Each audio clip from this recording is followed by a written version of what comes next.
आज की वीडियो बहुत महत्वपूर्ण होने वाली है क्योंकि हम जानेंगे कि मेरी गाड़ी का माइलेज कम क्यों हो रहा है।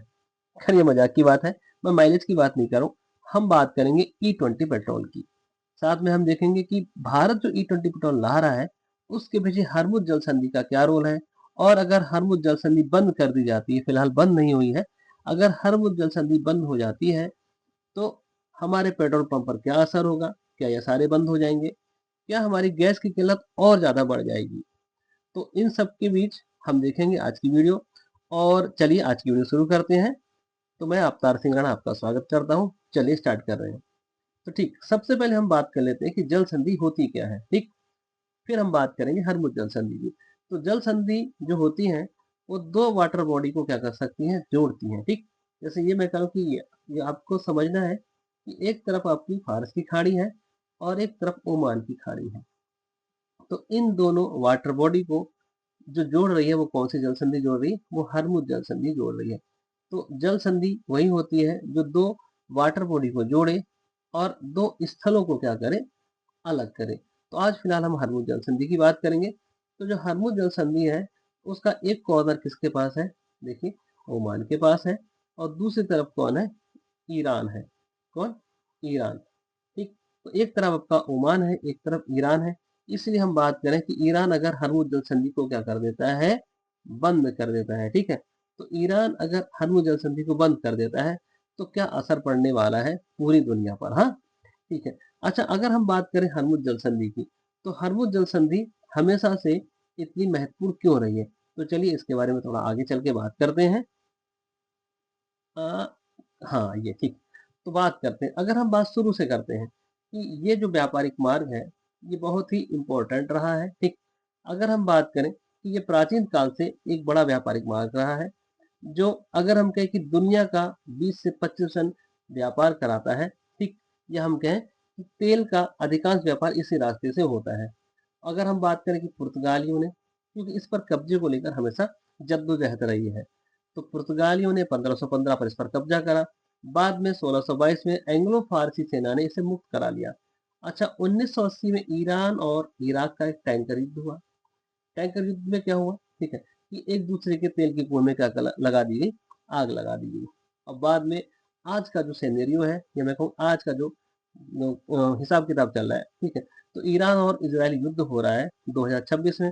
और इसीलिए ये बड़ा सेंसिटिव एरिया बन गया है, कौन सा, हरमुज जल संधि की। भाई ईरान इसको बंद कर देगा। ठीक, अच्छा बंद कर देगा तो इसका असर क्या होगा भारत पर। ठीक है, तो ठीक है चलो बात करते हैं। अच्छा, अगर हम बात करें, जैसे हमने कहा कि हमारे यहाँ जो है पेट्रोल की किल्लत बढ़ रही है। ठीक, या हम कहें सबसे ज्यादा पेट्रोल से ज्यादा हम गैस की किल्लत की बात कर रहे हैं। तो सबसे पहले हम गैस की बात कर लेते हैं, एलपीजी की बात कर लेते हैं। ठीक, तो एलपीजी की तो आपको पता ही है, लिक्विड पेट्रोलियम गैस है। तो भारत का जो 60% है ना, वो बाहर से ही आता है।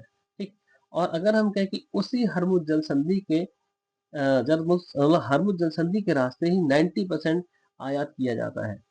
और अगर हम कहें तो इसमें अगर हमारे यहाँ जो गैस आ रही है तो सबसे ज्यादा आ रही है हमारे यहाँ कहाँ से, कतर से। आपको ये सारे फैक्ट याद रखने हैं कि हमारा सबसे बड़ा एलपीजी का जो आपूर्ति करता है वो कतर है जो 34%, यूएई है जो 27%, कुवैत है, सऊदी अरब है। तो ये सारे देश हैं हमें क्या करते हैं, एलपीजी की सप्लाई करते हैं। और 40% हमारे पास है जो हम 40% की पूर्ति अपने देश से कर सकते हैं। ठीक है, अच्छा अगर हम बात करें कि जो हमारे यहाँ गैस आ रही है या तेल आ रहा है, ठीक है, जैसे अगर हम बात करें पेट्रोल की। ठीक, तो पेट्रोल भारत का 80% आयात होता है। ठीक, मतलब हमारे यहाँ केवल कितना है, 20% है। 80% तेल हम सब कहाँ से मंगा रहे हैं, बाहर से मंगा रहे हैं। ठीक है, और लगभग आज भारत 40 देशों से क्या कर रहा है, पेट्रोल मंगा रहा है। और आज जैसे कि मतलब युद्ध होते चला जा रहा है। ठीक, तो इस वजह से भारत ने क्या करा है, अपने आप को सीमित नहीं रखा, उसने बहुत सारी जगह से तेल मंगाना स्टार्ट कर दिया है। हाँ, तो देखिए अब दो चीजों की दिक्कत की मैं बात कर रहा हूँ। ठीक, कि 80% आपका मंगा रहा है पेट्रोल बाहर से, और हम कहें पेट्रोल का मतलब हमारा कच्चा तेल। हाँ, और 60% मंगा रहा है गैस। और अगर मैंने कहा कि ये जो बंदरगाह है, अब ये देखिए बहुत सारा फैक्ट मैं यहाँ पे ले रहा हूँ कि भारत जो आयात करता है, तो अगर मैं कहूँ कि देखिए हरमुज जल संधि हमारे पश्चिम में है। ठीक, तो यहाँ से गुजरात हमारा नजदीक पड़ेगा। ठीक, इसलिए गुजरात का जो दाहेज बंदरगाह है, वहां पर क्या होता है, सबसे ज्यादा आयात होता है किसका, पेट्रोल का और आपका गैस का। ठीक, साथ में हम कर्नाटक का मंगलुरु बंदरगाह, इन सब जगह हमारा क्या है, आयात होता है, मतलब यहाँ पर माल बाहर से सीधे आता है। तो चलिए एक बार पेट्रोल की तरफ चलते हैं। ठीक, तो हम कह रहे हैं कि हमारे यहाँ ईरान से ज्यादा तेल नहीं आता है। ठीक, लेकिन 80% तो बाहर से ही आ रहा है ना। तो हमारे यहाँ जो पेट्रोल आ रहा है या हम क्या क्रूड ऑयल आ रहा है, ये सबसे ज्यादा कहाँ से आ रहा है, रूस से आ रहा है। याद रखना है, रूस, जिसकी बात कोई नहीं कर रहा है। ठीक है, तो रूस सबसे बड़ा आपूर्ति करता है हमारे यहाँ चाय का, तेल का। ठीक, और उसके बाद कौन है, इराक है, लेकिन रास्ता असल में वही है ना, इसलिए बोलते हैं कि दिक्कत ना हो जाए। फिर कौन है, सऊदी अरब है। तो ये सबसे बड़े आपूर्ति करता है भारत के। हाँ, लेकिन अगर हम बात करें कि क्या ईरान के पास सबसे ज्यादा तेल है, तो ईरान के पास सबसे ज्यादा तेल नहीं है। अगर मैं बात करूं, सबसे बड़ा भंडारक, ये फैक्ट है सब पेपर के लिए। हाँ, सबसे बड़ा भंडारक साउथ अमेरिका का वेनेजुएला है। वेनेजुएला में बहुत सारा भंडार है, दुनिया का सबसे ज्यादा तेल का भंडार है। फिर हम बात करेंगे, सऊदी अरब है, और तीसरे नंबर पर कौन है, ईरान है। ये भंडारक है। अच्छा, भंडारक और उत्पादक में क्या होता है, फर्क होता है। भंडारक वो है जिसके पास से बहुत ज्यादा स्टोर है, हाँ, और नेचुरली स्टोर है। ठीक, अच्छा, लेकिन अगर हम बात करें कि दुनिया के सबसे बड़े उत्पादक कौन है, तो सबसे बड़ा उत्पादक यूएसए, ठीक, संयुक्त राज्य अमेरिका, सऊदी अरब है, फिर रूस है, कनाडा है, इराक है। ठीक, तो ये जो देश हैं, ये दुनिया के सबसे बड़े तेल के भंडार, सॉरी, उत्पादक हैं। हाँ, और सबसे बड़ा जो निर्यातक है दुनिया में, तेल का जो निर्यात करता है, शेख साहब, ठीक है, वो कौन है, सऊदी अरब है। ठीक, तो याद रखना, सबसे बड़ा भंडारक है वेनेजुएला, फिर सऊदी, फिर ईरान, और सबसे बड़ा उत्पादक है यूएसए, सऊदी अरब, रसिया, कनाडा, और रूस भारत को सबसे ज्यादा कच्चे तेल की सप्लाई करता है। याद रखना, पेपर के लिए बता रहा हूँ सारा। हाँ, अब आगे बढ़ते हैं। ठीक है, अच्छा, हमने कहा था कि जो गैस है वो कुवैत, सॉरी, कतर सबसे ज्यादा हमें क्या करता है, भेजता है। ठीक है, मतलब हमें निर्यात करता है, हम आयात करते हैं। अगर मैंने पीछे बोल दिया है तो अनकट वीडियो है सारी। ठीक है, मतलब हमें रूस सबसे ज्यादा भेजता है, मतलब हमें निर्यात करता है। हाँ, अगर मैंने आयात बोल दिया तो आप समझ लेना उसको। हाँ, क्योंकि मैं काटने वाला नहीं हूँ। हाँ, काट नहीं पाता हूँ मैं, अभी नया हूँ। चलिए, अब ये वाला हमारा हो गया है। अब हम आगे बढ़ते हैं। अब जैसे मैंने कहा कि हाँ, कि क्या वाकई उसने हरमुज जलसंधि बंद कर दी है, तो हम कहें कि उसने हरमुज जलसंधि भारत के लिए बंद नहीं की है। हाँ, भारत का मित्र देश है वो एक तरह से, कौन, ईरान। हाँ, क्योंकि वहां पर एक चाबहार बंदरगाह है। इसका क्वेश्चन भी हम तैयार कर लेते हैं कि ईरान का जो चाबहार बंदरगाह है, वो भारत ने विकसित किया है। इसीलिए 5 देशों के जो जहाज हैं, ईरान उन्हें आने दे रहा है। ठीक है, मतलब वहां से गुजरने दे रहा है ईरान। हाँ, जिसमें आपका पाकिस्तान है, चीन है, उसमें भारत भी शामिल है। तो भारत को उतनी चिंता नहीं है, ठीक है, कि भाई हरमुज जलसंधि बंद हो जाएगी तो हमारा क्या होगा। ठीक, क्योंकि भारत के जहाजों को वो आने जाने दे रहा है। ठीक, और भारत का वो दोस्त है। ठीक है, क्योंकि ईरान को चाबहार बंदरगाह विकसित करने में भारत ने क्या करा, हेल्प करा। ठीक, तो आप चिंता ना करो। ठीक है, कि भाई कैसे करके वो बंद कर देगा। ठीक, हालांकि हमारे लिए उसने बंद नहीं किया है। हाँ, ठीक, अब आगे बढ़ते हैं। अच्छा, अब बात कर लेते हैं एक बार और कि ये रूस, रसिया है ना, रसिया की बात कर ले, रूस की बात करें, तो रूस हमें सबसे ज्यादा तेल भेजता है। हाँ, तो ठीक है, अब एक शब्द आता है यहाँ पर, एक नया, जैसे मैंने कहा कि स्ट्रेटेजिक स्टोरेज, या मैं कहूँ कि रणनीति भंडारण किसके पास सबसे ज्यादा है। सारा फैक्ट फैक्ट लेके चल रहा हूँ मैं। हाँ, रणनीतिक भंडारण, जैसे मैं कहता हूँ कि ईरान ने बंद कर दिया पूरा, ठीक, रास्ता रोक दिया। खैर, अमेरिका का तो उससे हिसाब ही नहीं, बहुत दूर है वहां से। लेकिन मैंने कहा कि युद्ध चल रहा है, सारा तेल दुनिया में खत्म हो गया, फिर भी यूएसए और चाइना के पास सर्वाधिक भंडारण है।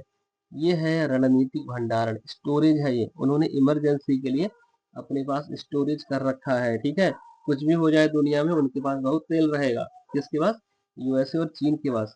जो हमारे पास नहीं है, यही है, कहलाता है रणनीतिक भंडारण। तो अगर आपसे पूछा जाता है कि एक केवल भंडारण नेचुरली, तो वो वेनेजुएला हो गया। ठीक है, सऊदी हो गया, लेकिन रणनीतिक भंडारण किसके पास है सबसे ज्यादा, तो यूएसए और चीन के पास। अच्छा, जब बात तेल की छिड़ रही है आज, क्योंकि जंग हो रही है भाई आपके यहाँ पर ईरान में, तो अब लागे हाथ ओपेक के बारे में भी जान लेते हैं। सारे फैक्ट लेके चलते हैं जहाँ पे, सो हमें तेल के बारे में पता चलता है। ओपेक, ओपेक एक ऐसी ऑर्गेनाइजेशन है, संस्था है, जिसकी स्थापना 1960 में बगदाद, इराक में हुई। हाँ, लेकिन उसका मुख्यालय कहाँ पर है, वियना, ऑस्ट्रिया में है। अच्छा, ये पेट्रोलियम निर्यातक देशों का क्या एक संगठन है, जहाँ पर 12 देश क्या हैं उसके सदस्य हैं, और अभी हाल ही में 2024 में अलग हुआ है कौन उससे, अंगोला। तो सब याद रखना, अंगोला 2024 में ओपेक से क्या हो गया है, अलग हो गया है। और ओपेक प्लस में रसिया एक ऐसा मेंबर है जो इन देशों में शामिल नहीं है, लेकिन ओपेक प्लस का वो मेंबर है। बाकी ओपेक जो है, वो जो देश हैं वो पेट्रोल के रेट या मैं कहूँ कच्चे तेल के रेट वगैरह क्या करते हैं, डिसाइड करते हैं, और ये ऐसे देश हैं जो दुनिया का 80% भंडारण रखते हैं, ठीक। अच्छा, ओपेक, ठीक, तो ये पेट्रोलियम निर्यातक देशों का एक संगठन है। पेपर में पूछा जाता है कि ये है क्या। तो ये पेट्रोलियम निर्यातक देशों का एक संगठन है। अच्छा, इसमें अगर सदस्य पूछता है, क्योंकि अभी देखो, अगर मैं करंट की बात करूँ तो लड़ाई चल ही रही है, तो सारे सवाल हम उसको आस-पास के लेके पढ़ चलते हैं, हाँ। तो सऊदी हो गया, ईरान हो गया, इराक हो गया, कुवैत हो गया, यूएई हो गया, वेनेजुएला, कांगो, लीबिया, गैबोन, ये सब इसके सदस्य हैं।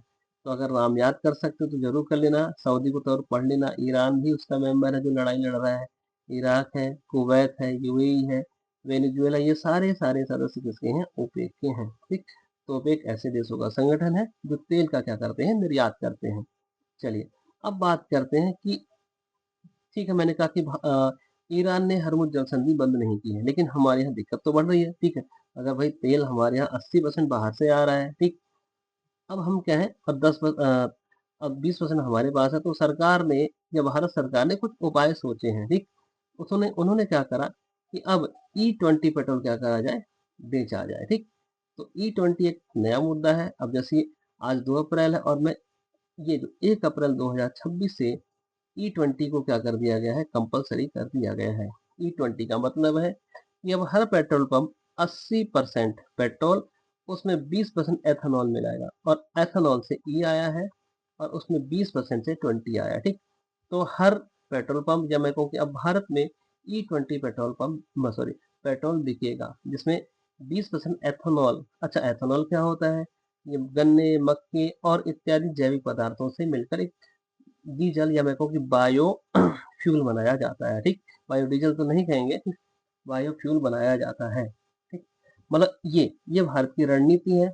इससे क्या होगा, थोड़ा सा आयात पर निर्भरता कम होगी, थोड़ा पैसा बचेगा, और ये थोड़ा सा क्या है आपका, पर्यावरण के अनुकूल भी है, हाँ।